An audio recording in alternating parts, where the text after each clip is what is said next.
us. Pero ganito na lang kasi, yung Quadcom na yan, why don't they just subpoena the former president and require his appearance before them?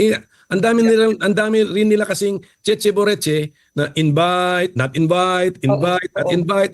Subpoena nyo na lang, and then pag nandiyan na sa harap ninyo, then get the information that you want to get, and I hope that your proceedings will be more perfect than ours. Yung pagtutok sa pagpapatupad ng maraming batas na nagawa ng Kongreso, kailangan ay malaman mo na marami rin namang nagawang mabubuting batas ang Kongreso. Ngunit ang pinaka-problema rito ay walang nakatutok tungkol doon sa mabuting pag-i-implement o pagpapatupad ng mga ito. Nasasayangan ako sapagkat napakahirap gumawa ng batas. Hindi lamang sa napakatagal ng panahong gugugulin mo, napakagastos niyan, conforme sa taon o maring terminong gugulin mo para maisakatuparan ng isang batas. Yung kung sino yung binibira ng mga Tuwadcom Committee.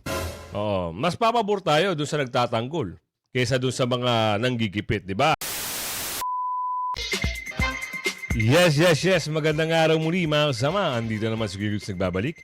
At kung hindi ka pa nakasubscribe sa ating channel, pasubscribe na lang po at hit mo na rin yung bell para updated ka sa ating mga video.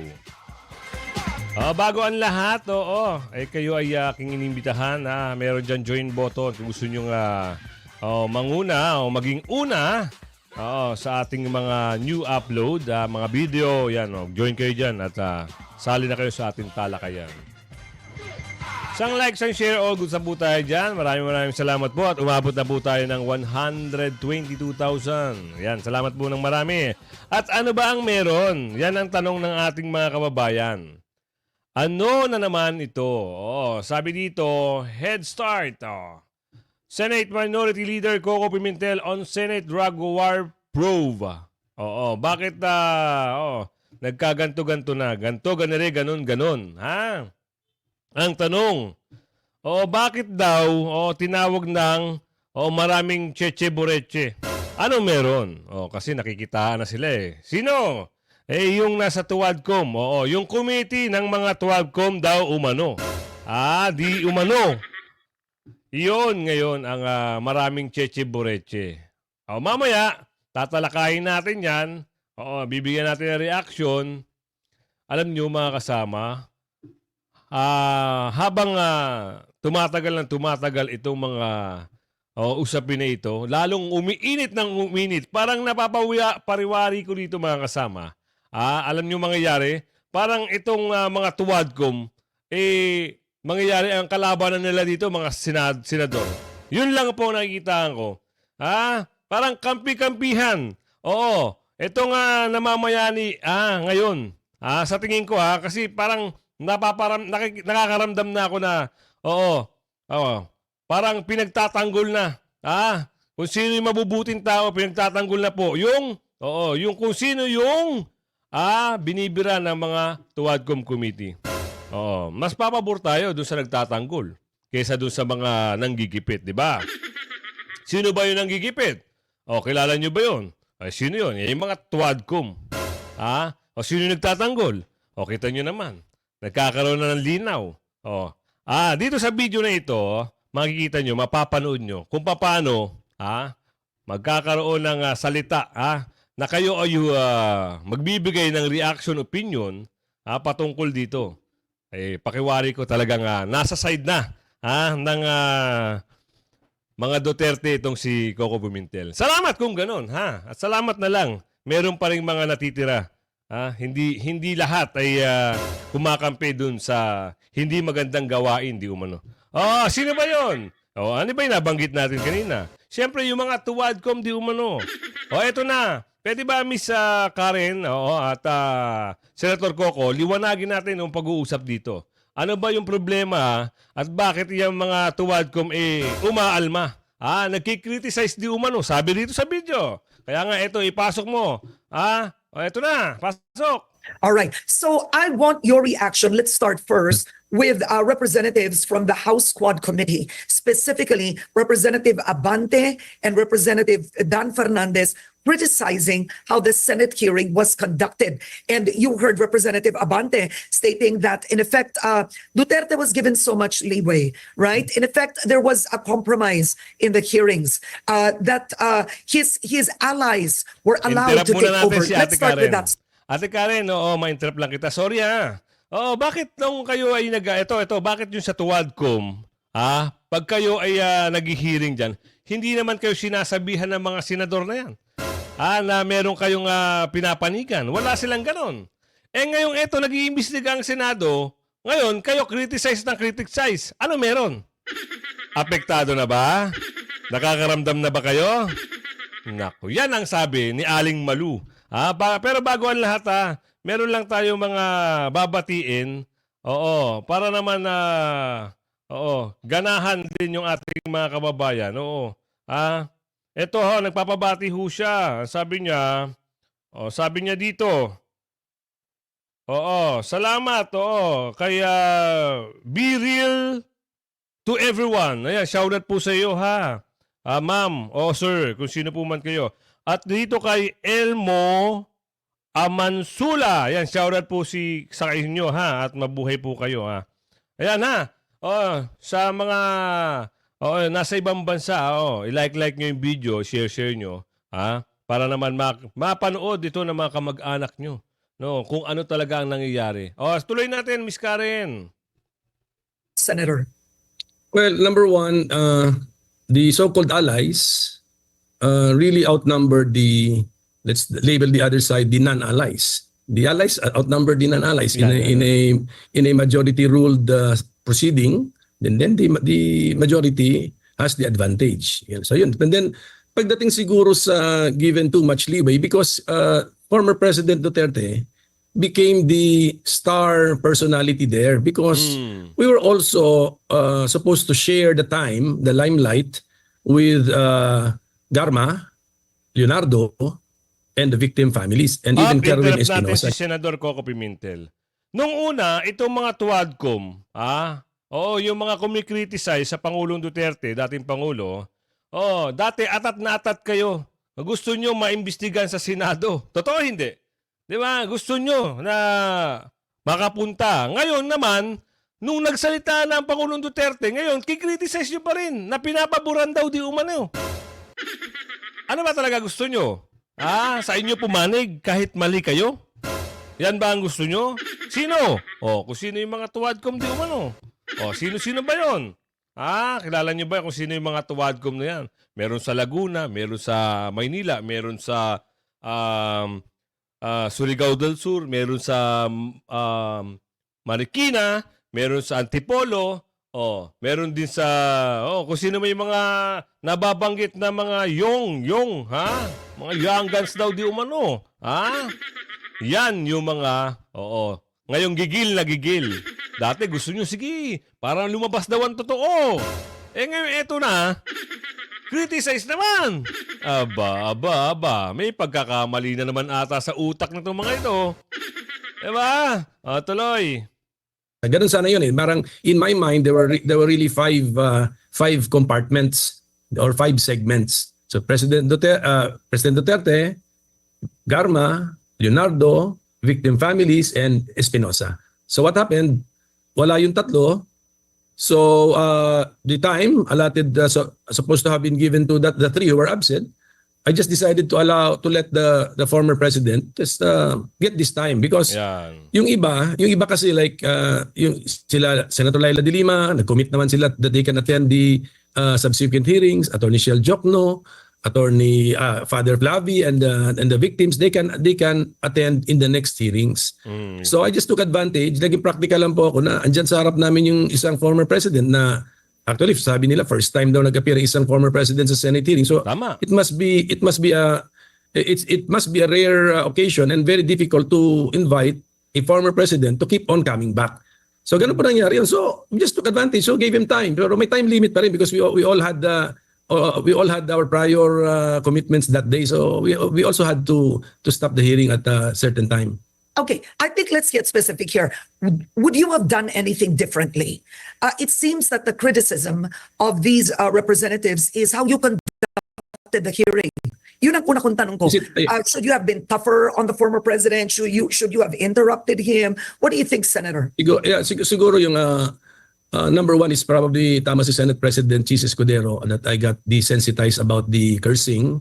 And by I saw an interview na he counted the curse words around, sabi niya 21. And I only intended to allow one. So nalusutan po ako ng 20. So yun po, isa yun. Pero yung rambling, kunyari the witness is rambling, I'll give some allowance na. I give some allowance because we want to get as much information from this person as possible. So let him testify freely according to his style and not unnecessarily interrupt him. So yun siguro, pero nang tapos pansin natin, that's not only the rambling but also the repetition. So pinayagan ko na rin yun because nag-extend din naman kasi ako ng mga around 2 hours. So binigay ko na po sa kanya yung 2 hours na yun. Okay. Okay. Let's talk about that. Do you believe the president was rambling, or frankly speaking, by letting him speak, he put himself in trouble? As the person who will write the draft of the committee report, so I want to ask for understanding that I cannot yet right now reveal all of my thoughts, all of my reactions kasi isusulat ko po yan. Basta what has happened is that the testimony was under oath. Therefore, those of us who will now go over the testimony because we have the obligation to write a report and recommend something, we will treat all of his statements as serious statements. Unless he qualified the sentence as the following sentence is a joke, then we will really treat it like a joke. But if it's not qualified as a joke, that is an under oath statement. So dadaanan po namin yun. And even if let us say the sentence is about this subject matter and then the second sentence negates or contradicts the first sentence, we will have to take it into context. Babasahin po namin yan. Ano ba yung konteksto? So, and then the former president cannot control our decision-making process. Kung ano ang paniniwalaan namin sa lahat ng sinabi niya, nasa sa amin na po yun. Hindi niya kami madidiktahan ano dyan ang dapat namin paniwalaan. Bao. Kaya nga, ito ang tanong namin, Senador. Bakit ba yung etong mga tuwadkom na sila dyan, pag nag-hearing sila, hindi sila nakikialam sa inyo. Hindi nyo sila kinikriticize. Yun ang tanong namin. So bakit ngayon? Kayo ang nag-hearing, nasa inyong mga kamay, kayo ngayon ay binabatikon. Sino-sino ba ito? Nagpaparinig pa nga di umano Diba? Nalaman nyo ba yung mga ganung bagay? Kaya mahirap din talaga pag alam na pamumulitika ang laban. Diba? Gagawan ka ng gagawa ng kwento, may masabi lang, masira ang pangalan mo, para sila ang mangibabaw daw, di umano. Pero sa nakikita natin, katawa-tawa na po itong mga, kung sino man dyan, yung nasa Tuwadcom committee, katawa-tawa na sila sa mga kababayan natin. May nagsabi nga wala na kayo, hindi na kayo mananalo. Yun ang sabi ni Raquel dito. Totoo nga naman. Tapos may nagsasabi naman na sana daw paratingin daw sa susunod na hearing. Yun nga ang sabi mo, Senador, di ba, na posibleng posibleng hindi. Depende. Narinig nyo na yung panig ng Pangulong Duterte, di ba? Ano pa yon? Pwede nyo na mga patawag din na yung mga mga nakalusot.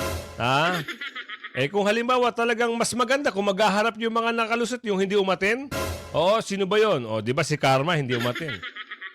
Patawag nyo, magharap sila ni dating Pangulong Duterte para magkaalaman kung paano bardagulin, paano supalpalin yung anong tawag ng pagsisinungaling.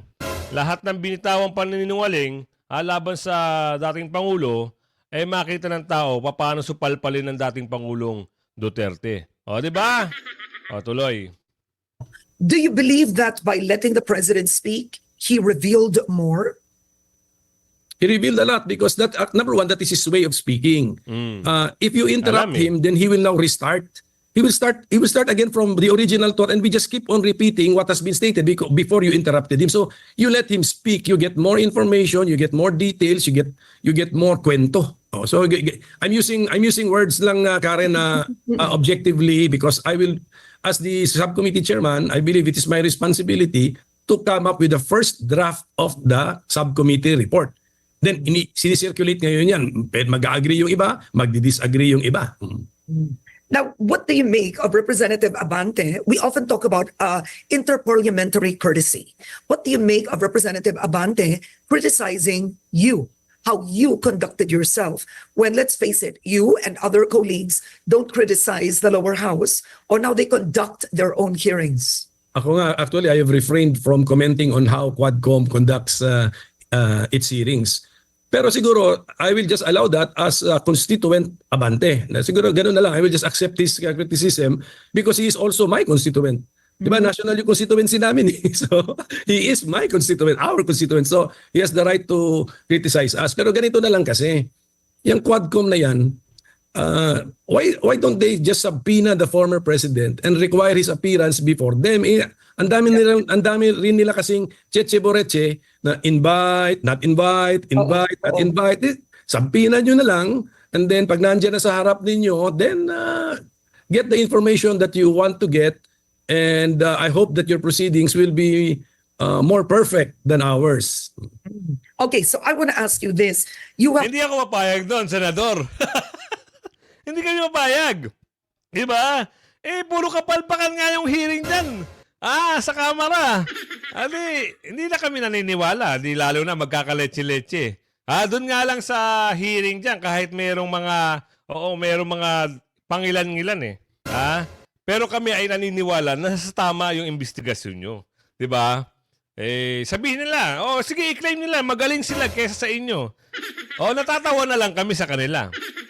Pero appreciate naman namin, Senador, kung paano kayo mag-imbestiga. No? Maganda po yung pag-iimbestiga nyo. No, eto lang, doon sa mga nagki-criticize, dito sa kung sino yung naatasa mag-imbestiga o mag-lead ng investigasyon. Ikwento nyo sa mga kababayan natin, na talagang nangingibabaw ang ano matawag doon katunayan. Ibig sabihin, lumalabas na ang totoo. Doon naman sa galit na galit, sorry na lang po kayo. Kahit mangisay-ngisay kayo dyan at magalit-galitan kayo dyan, wala na ho kayong magagawa. Eto na yun. Nalinawan na po. Nilabas na po sa national TV o anuman platform ang katotohanan ang nangingibabaw. Sige, iyak talo na lang kayo. Tuloy tayo. Representative Robert Ace Barbers now Apa saying yan? that Duterte didn't look like he was of frail health when he attended the Senate probe. And he said that he was hoping that Duterte would show up at the next Quadcom hearing. Ang tanong ko, if the Quadcom subpoenas the former president and he refuses to appear, given he is a former president, can you actually cite him in contempt or have him arrested? Is that allowed? House rules, can we ask them about their house rules? Okay. Pero So magkaiba yun. let me explain the subcommittee's rule. Kasi I am not an ordinary committee, I'm just a subcommittee. Actually, the subcommittee has been deprived of the power to cite in contempt. Yun. Di ba? Nalinawan na kayo. Kaya dyan, yung mga naggagaling-galingan di umano. Saan? Sa kamera. Makinig-kinig kayo para hindi naman kayo nagmumukhang tong-tong.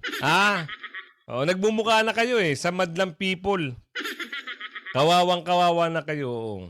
Kung kaharap lang kayo ng mga tao, alam nyo sasabihin sa inyo, hindi magandang pananalita.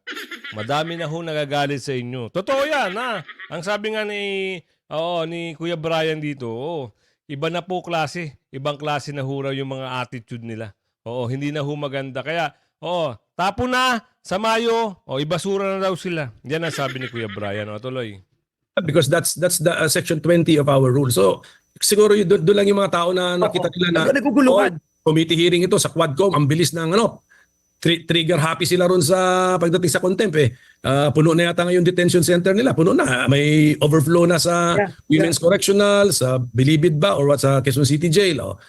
So meron silang power to cite in contempt and they've been freely been citing, generously been citing people in contempt. The regular committees ng Senate meron din power to cite in contempt, but a subcommittee wala. Okay. Yan. Nalinawan na po kayo, mga kasama, ha? Nalinawan na po kayo. O kayo, mga tuwadcom. Malinaw, ha? Oo. Yan ang sinasabi ko, eh. Mas magaling pa kayo sa senador, eh. O kayo, eh, mga mangilan-ilan libo lang ang boto nyo, eh. Itong mga senador na to, milyon, tapos gagalingan nyo pa? Wow! Nakakagulat! Ibang klase! Ha? Ha? Eh? Atalay. Do you think this is one of the reasons why you have critics saying Duterte called the shots? He took control of the Senate subcommittee. Do you think that was true? And do you think it's because it was a subcommittee? No, hindi naman. Even if I had the power to cite in contempt, the question is would I have exercised the power? I don't think that we have crossed any line to have cited the former president in contempt, di ba? I mean, at saka you do not do that unnecessarily kasi that's why it's a hearing before a legislative body. You know that there is some politics involved. Eh. Sometimes the person would want to be cited in contempt, hindi ba? So, ingat din tayo. We don't give in to the plan or to the desire of that person. So but at any rate, that subcommittee has no power to cite in contempt. All right. The point is, okay, the plan was to end at 4 o'clock. We ended at around 7 o'clock. So we had three extra hours. Garma was not there. Leonardo was not there. Espinosa was not there.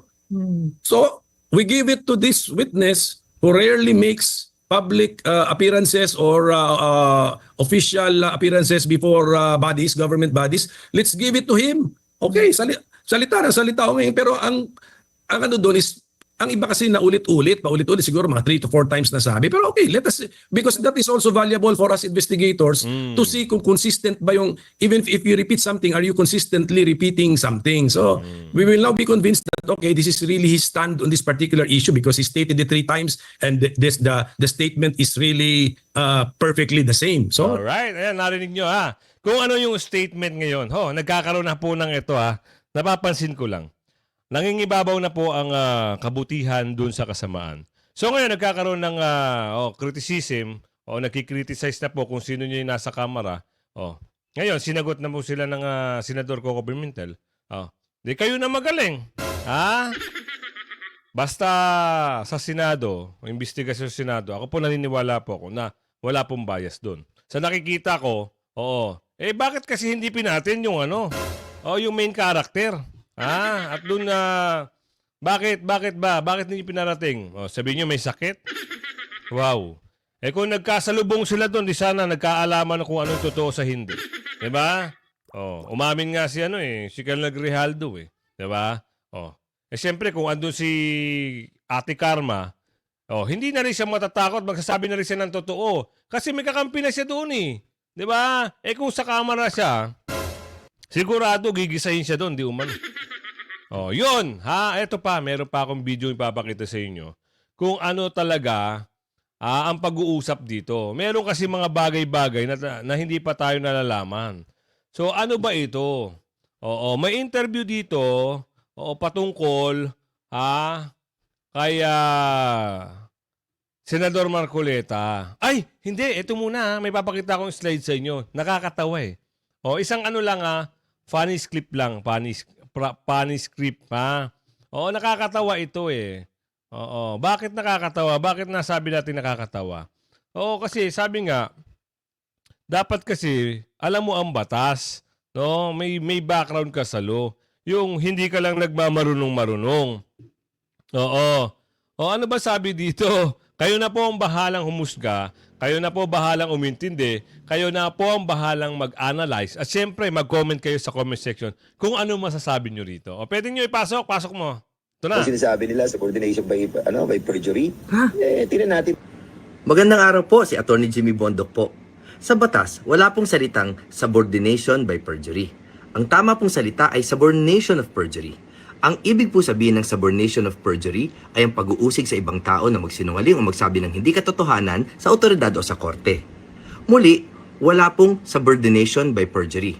Tingnan niyo po, hindi siya ma-spell ng auto-caption. Subukan po natin muli. Subordination by perjury. Ayan po nalilito pati auto-caption. Kaya po mahalaga ang mga tamang salita para hindi tayo nagkakalito dito. Subordination of perjury ang tamang kataga sa batas. Maraming salamat po. Ito po muli si Attorney Jimmy Bondoc na nagpapaalala, vote wisely. Apo, kung dalisan lang sa akin, bukod po doon sa pag-called out sa inyo ni Senator De La Rosa, nagpaplano daw po na mag-undertake ng legal action laban sa inyo. Ayun, ready naman po kami dyan. At yan nga, maganda nga yan para maliwanagan ang lahat eh. Kung sinasabi nila sa coordination by perjury, tingnan natin po mag-ready din po sila because we are about to take action also. Lalo na yung sinabi na po ni Colonel Hetro Grijaldo. Prepare din po siya because we will be going after him as well. So ayan na, napakinggan nyo ha. Kayo na ho bahala. Ano bang yung tawag? Yung tamang pag-pronounce? Subordination? Maski ako nalilito rin. No? Kaya nga sabi ko nga, pag wala ka talagang background sa pagiging abogado o wala kang background sa law o study of law, talagang magmumukha kang tanga. Di umano. Gagawin kang mangmang. Sa mga nagmamagaling-magalingan, no? At akala nila, maloloko nila, yung taong matalino at marunong, hindi ho. Mailalampaso pa kayo. Kaya nga, mas maganda yung sabi, yung minsan sabi, less talk, less mistake. Yun, mas maganda pa yun. Para naman malas yung mistake mo. Huwag ka nang dakdak di umano. So, napahiya ho ha. Yun ay isang clip na marami hong mga netizen, marami hong tao ngayon ang nanunood. Hindi naman ho yan panahon kung ano pang dati wala pang social media na kayang manipulahin. Ngayon hindi ho.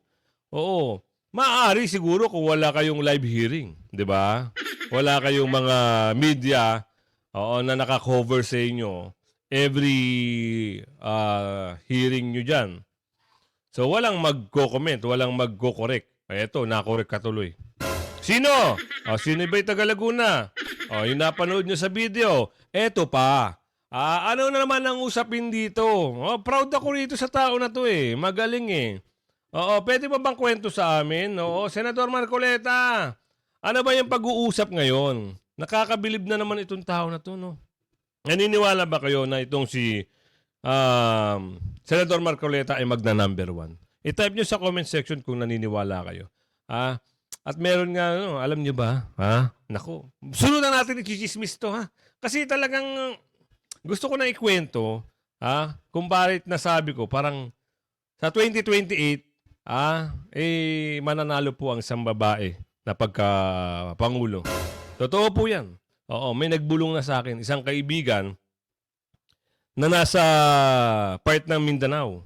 Sabi niya, brother, grabe ang suporta dito ng ng Duterte ni Sara. Bakit? Napag-usap-usapan na.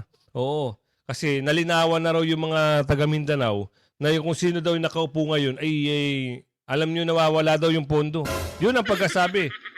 Nakwento lang. Kaya sabi ko, totoo? Solid na kami. Ayun, maraming salamat po at sa mga naniniwala talaga.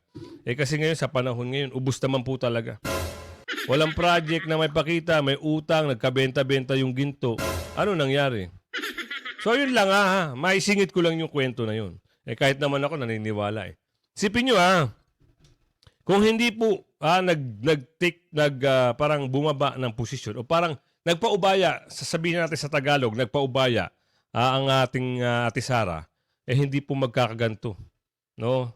Kaya ko nga binoto si Ate Sara kaya ko nga rin binoto yung isa na yun dahil kay Ate Sara tuwan-tuwa ako pag narinig ko yung jingle ni Ate Sara Nadala lang po tayo ng maling akala.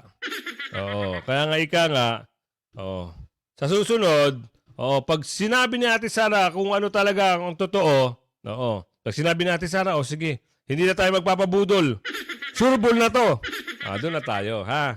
Pero wag natin pabayaan sa midterm election. PDP line, pasok si Senador Marcoleta, at kung ano yung napupusuan yung party list, doon tayo. Siyempre, pasok mo si Vic Rodriguez. Eto na. Pwede may kwento sa amin yan. Oh, pasok. Gusto po namin malaman sa inyo dahil ang mga tao ay naglo-look up sa inyo. Sabi nga po nila, iilan na lang ang mga natitirang namumuno sa ating gobyerno na mapagkakatiwalaan ay at mayroon talagang pagmamahal sa bayan. Kayo po, nakita namin dyan sa congressional hearing na talagang ipinaglalaban nyo yung tama sa ating, para sa ating mga kababayan. Totoo Ano yan. po yung naghimok sa inyo? O ano yung nag-inspire sa inyo para kayo ay ipagpatuloy ang inyong pag-aalab para sa bayan sa Yan, no? Senate naman po? Marami kasing nananawagan at nanawagan na Ms. Maharlika na tayo'y magpatuloy pa sa paglilingkod sapagkat alam naman nila na matatapos na yung termino ko by next year. So sabi nila, baka naman mas mahikayat ka naming makagawa ng mas mataas na uri ng paglilingkod kung ikaw ay makarating sa Senado. Na alam naman namin, sabi nila, na kailangan siguro magkaroon naman ng quality ang ating Senado ngayon. Ganun ang pagkakasabi nila sa akin, Ms. Maharlika. So tinanggap ko yung hamon nila. Wow. So kung ano yung passion mo, I mean, in terms of helping more sa taong bayan, I mean, you as a congressman, di ba? Ano yung magiging tututukan mo pagdating po sa, we're looking forward sa Senado po. Ano yung magiging tututukan mong issue? Ang pinakauna sigurong matututukan dapat, Ms. Maharlika, ay yung napabayaang sa matagal na panahon. Ito yung pagtutok sa pagpapatupad ng maraming batas na nagawa ng Kongreso. Kailangan ay malaman mo na marami rin namang nagawang mabubuting batas ang Kongreso. Ngunit ang pinaka-problema rito ay walang nakatutok tungkol doon sa mabuting pag-i-implement o pagpapatupad ng mga ito. Nasasayangan ako sapagkat napakahirap gumawa ng batas. Hindi lamang sa napakatagal ng panahong gugugulin mo, napakagastos niyan conforme sa taon o maring terminong gugulin mo para maisakatuparan ng isang batas. Pagkatapos na ito'y magawa bilang isang batas, hindi naman nakatutok ang Kongreso doon sa tinatawag na oversight function. Kasi hindi lang paggawa ng batas, Ms. Maharlika, ang pananagutan ng Kongreso, mapa Senado, mapa Kamara. Kung hindi yung kanyang tungkulin, natutukan din at gabayan at siyasatin yung tamang pagpapatupad ng mga batas na nagawa. Napakarami kasi, palagay mo, yung ating EPIRA, ito yung aking matagal nang ipinaglalaban. Yung EPIRA ay isang batas tungkol sa reforma sa kuryente. Ang declared policy nito, Ms. Maharlika, is to ensure the reliable and affordable supply of electricity. Yun ang pinakatuntunin. Yun ang pinakalayunin ng batas. So pag sinabi mong reliable and quality supply, dapat walang brownout. Lalong-lalo na kapag sinabi mong affordable, dapat abot kaya. Ang batas na to, Ms. Maharlika, ay nagawa 23 taon na nakararaan. Tagal na, no? Ngunit hanggang ngayon, ang Pilipinas pa rin ang pinakamataas ang rate ng kuryente sa buong Asia. Sa mga tweet, habang hindi natutupad yung affordable rates of electricity, there will be continuing violation of this law. Hindi nakatutok sapagkat napakaraming oligarko ang gumaganap dito sa magmula sa generation hanggang sa transmission at distribution ng elektrisidad sa ating bansa. Ito'y pinamumugaran ng maraming oligarko kaya dapat magbantayan dito. Itong Energy Regulatory Commission na siya dapat nagre-regulate ng mga rates na karapat-dapat na ibigay para sa mga consumers. Komisyon siya yung nare-regulate, Ms. Maharlika. Kaya nagkakaroon natin ng regulatory capture. Sapag imbes na ikaw ang nagre-regulate, ikaw ang, halimbawa sa sakahan, Ms. Maharlika, napakarami din nating magagandang batas na naisulong dyan, ano? Hindi lang naman ako, hindi ko sinasabing kine-claim ko lahat ito. Kung hindi, maraming mga batas ang nagawa in the past. Halimbawa, meron tayong batas na nagga-guarantee ng presyo ng palay. O bakit hanggang ngayon ay wala namang guarantee ang presyo ng palay? Meron tayong batas na sana yung mga mekanismo, yung mga makinarya, at mga equipment pang sakahan ay dito na nagagawa. Pero hindi ganoon ang nangyayari. Nag-i-import pa rin tayo. Meron ding batas na yung pagtatamnan ng staple food, yung palay, ay kailangan merong dedicated na space yan. Ngayon, naglipa na yung tinatawag na land reclassification, land conversion, napupunta na ko sa kung anong paggamit. Sa ngayon ay nakukompromiso pati yung ating production output para sa palay, kaya ang nangyayari, nag-i-importa na lang tayo. Meron ding batas na sinasabi na yung total loanable fund ng isang bangko, mapa-public man yan o mapa-privado, yung 25% ng kanyang loan portfolio, dapat na ipapautang mo yan sa mga magsasaka at sa mga agrarian reform beneficiaries. Pero kung So yun lang ang mga gustong mangyari ni Senador Marcoleta, na yung mga batas na inaisampa dati sana maimplementa. Kasi may batas na eh. Hindi lang ginagawa. Nino? Ay, yun ay hindi natin alam. Oo. Kaya gusto niya, sinabi niya na sa atin na gagawin niya ito just in case na mag-number 1 siya sa pagka-senador. Kaya maraming salamat po. At Senador, asahan mo ang aming boto at darating na Mayo. No? At syempre, inaasahan din namin lahat na sinabi mo. Pinangahawakan po namin yan. At aasa kami na mabigyan pa kayo ng pagkakataon na sumubok. Kung halimbawa po sa mataas na posisyon, kung halimbawa po lang na kayo ay bigyan pagkakataon na magbisi. Ay para sa akin, bibigay ko po yung boto para sa inyo. Magbisi. Magbisi presidente sa 2028. Asahan natin yung mga sinabi rito sana mangyari. At sabi ko nga, kung hindi ka pa nakasubscribe sa ating channel, pasubscribe na lang po at hit mo na rin yung bell para updated ka sa ating mga video. Like and share. All good sa po tayo dyan. I-like ang video. At sama-sama ulit tayo. Bukas, abangan nyo umaga yung upload natin. Hanggang sa muli. Bye-bye!